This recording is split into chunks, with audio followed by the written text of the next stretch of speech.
Baru ni saya dah pergi Thailand. Saya pergi galak dah macam Indonesia, Vietnam semua tu kan. Cuma saya nak cakap sikit. Saya nak bandingkan Thailand dengan Malaysia ni. Yo. Saya pergi Hak Nyai hari tu. Dah lepas pada Malaysia Bukit Kuih Hitam, saya masuk Sadao, Danok, lepas tu Hak Nyai. Besok tu saya pergi pantai kat Songkla tu. Lepas tu saya patah balik.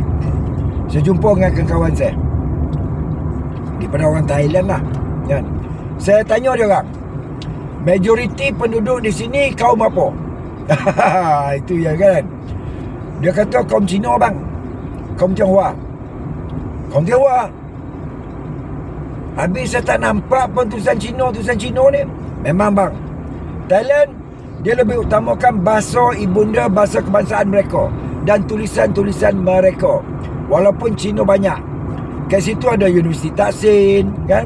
Walaupun Taksin tu daripada golongan Tionghoa, tapi dia lebih mengutamakan bahasa kebangsaan dan tulisan kebangsaan Thailand itu sendiri.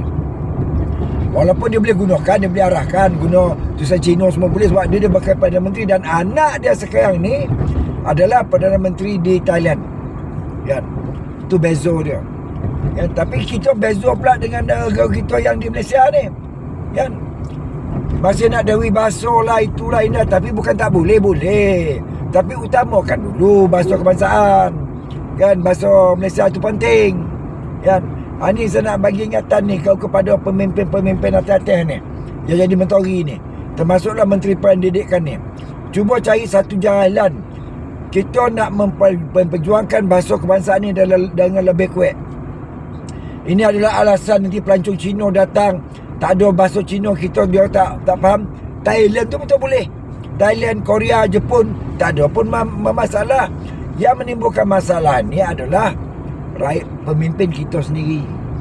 Yo, konon-konon nak ambil kredit, konon-konon dan nak memperjuangkan bangsa, tapi mereka salah dan mereka menyempitkan pemikiran politik yang sempit untuk rakyat di negara ini.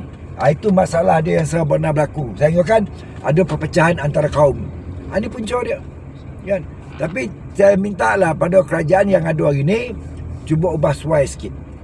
Ubah suai sikit bagaimana nak mengatasi masalah-masalah yang sedemikian kan. Jangan duk syok sendiri nak cari kuasa, sebab kuasa ni tak bertahan lama dah. Tetapi daulat kebangsaan itu yang bertahan lama. Okey.